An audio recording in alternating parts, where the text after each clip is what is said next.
Et Allah subhanahu wa jal, il faut qu'on revienne vers Allah subhanahu wa jal en traduisant nos paroles par les actes qui nous rapprochent bien évidemment du paradis. Alors Allah subhanahu wa ta'ala nous dit le devenir de ces gens-là, et seront brûlés d'une source, là ils brûleront dans un feu ardent et seront tusqa min aynin aniya, ils seront abreuvés d'une source bouillante. Vous vous rendez compte, ces gens-là, ceux qui iront au l'enfer, ils le buvront, ils auront tellement soif, et du coup leur seule source, ça va être une source bouillante, où l'eau est tellement bouillante lorsqu'il bouille même dans l'estomac de la personne, à l'intérieur de la personne. C'est ainsi qu'un Rasoul sallallahu alayhi wa sallam, une fois qu'il a eu le feu vert de faire le rappel de sa famille et de ses proches, la première des choses, il nous dit Andartukum nar. Il a dit sallallahu alayhi wa sallam plusieurs fois, je vous avertis, je vous mets en garde de l'enfer. Et du coup, cette source bouillante, la chaleur ou la température, elle est extrêmement élevée, mais les gens auront tellement soif, ils vont la boire malgré eux, sachant qu'ils ont soif. Et malgré que cette eau, même s'ils auront du mal à l'avaler, ça va bouillir même dans leur estomac. Et il n'y aura pour eux d'autre nourriture que des plantes épineuses. Daria. Cheikh, il nous dit, Daria, c'est un arbre qui évolue à l'origine de l'enfer. Que va-t-il de cet arbre? Et il dit, il n'y a pas d'exemple, il n'y a pas de comparatif à faire, mais il y a ceux qui disent que même quoi qu'il y a un arbre qui se trouve dans le désert, même les chameaux ne peuvent pas le manger pour trois raisons. D'une part parce que c'est épineux, et d'autre part parce que c'est amer, et troisièmement parce que c'est tellement chaud.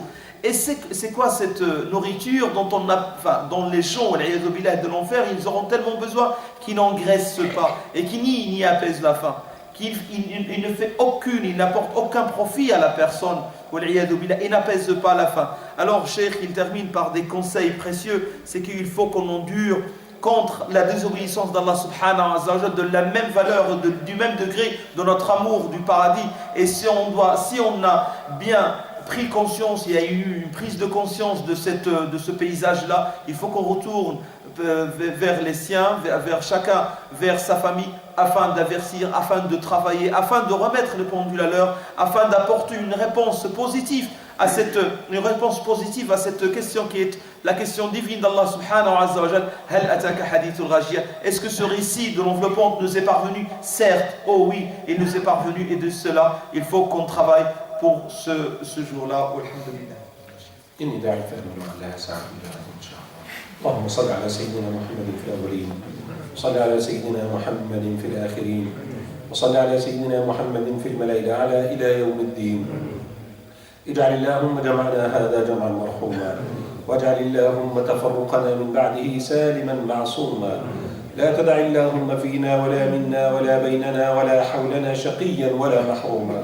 ارحمنا فإنك بنا راحم، ارحمنا فإنك بنا راحم، ارحمنا فإنك بنا راحم. لا تعذبنا فأنت علينا قادر، اللهم لا تعذبنا فأنت علينا قادر. الطف بنا يا مولانا فيما جرت به المقادير. اللهم إنا قرأنا الليلة كتابك وتدبرنا آياتك. اللهم إنا نشهدك أننا قد استمعنا لحديث الغاشية. اللهم قد جاءتنا الغاشية وأهوالها، لكننا نستعيذ بك من أهوال الغاشية يا رب الغاشية. اللهم إنا سمعنا عن أهل النار وجوههم يوم القيامة خاشعة، فنسألك اللهم ألا تجعلنا منهم يا رب العالمين. اللهم إنك قلت عنهم تصلى نارا حامية تسقى من عين آنية ليس لهم طعام إلا من ضريع لا يسمن ولا يغني من جوع. اللهم إنا نعوذ بك من النار، ونعوذ بك من حر النار، ونعوذ بك من لهيب النار، ونعوذ بك من شراب النار، ونعوذ بك من طعام النار. اللهم حرمنا على النار، اللهم حرمنا على النار، حرم لحومنا على النار، وحرم أبشارنا على النار، وحرم شعورنا على النار، وحرم جلودنا على النار، حرم أبناءنا على النار، حرم بناتنا على النار، حرم آباءنا وأمهاتنا على النار. اللهم إنا نعوذ بك من النار يا عزيز يا جبار. اللهم اجعلنا ممن يمرون على النار فتقول يا مؤمن أسرع بالمرور علي فقد أطفأ نورك ناري. اللهم اجعلنا نمر عليها وهي خامدة يا رب العالمين. يا من قلت وإن منكم إلا واردها اجعل ورودنا عليها يطفئها يا أكرم الأكرمين. اللهم إنا نعوذ بك أن نكون من أهلها يا أرحم الراحمين. اللهم إنك تعلم أننا لا نصبر على نار الدنيا فكيف بالصبر على نار الآخرة يا رب العالمين. اللهم اجعلنا من عبادك المتقين. اللهم إنا نعوذ بك أن نعمل بعمل أهل النار ونسألك الجنة. اللهم اجعل عملنا عمل أهل الجنة واجعل كلامنا كلام أهل الجنة. اللهم لا تجعلنا من الذين يقولون ما لا يفعلون واجعلنا من الذين يقولون ما يفعلون يا رب العالمين. اللهم اجعل أعمالنا تبعدنا عن النار وتدخلنا الجنة يا رحيم يا رحمن.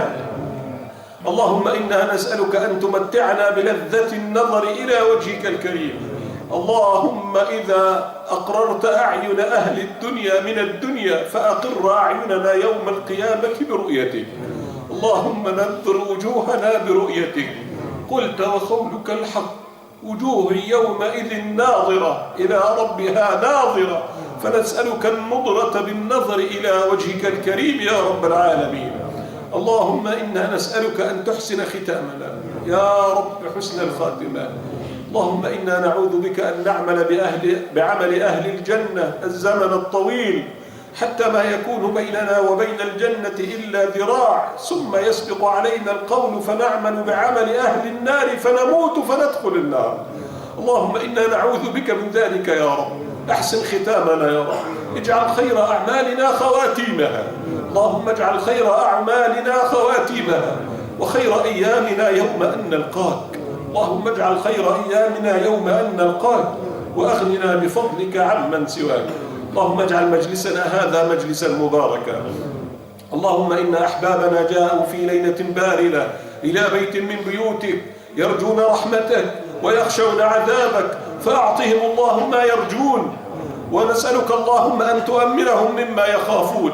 اللهم إنا نسألك أن نفيض من هنا وقد ناديت أفيضوا عبادي فقد بدلت سيئاتكم حسنات. اللهم إنا نسألك ألا نفيض من هنا إلا وقد ناديت أفيضوا عبادي فقد جعلت ثوابكم رضائي ومغفرتي. اللهم اجعله مجلسا مباركا على من حضره يا رب العالمين وعلى جميع المسلمين والمسلمات والمؤمنين والمؤمنات الأحياء منهم والأموات إنك سميع قريب مجيب الدعوات. اللهم هذا دعاؤنا وعليك إجابتنا هذا جهدنا وعليك التكلان وإنا لله وإنا إليه راجعون ولا حول ولا قوة إلا بالله العلي العظيم. وصلى اللهم وبارك على سيدنا محمد وعلى آله وصحبه وسلم. هذا وما كان من توفيق فمن الله وما كان من خطأ أو نسيان فمني ومن نفسي ومن الشيطان والله ورسوله منه براء. أقول قولي هذا وأستغفر الله لي ولكم. جزاكم الله خيرا على حسن الاستماع والسلام عليكم ورحمة الله وبركاته.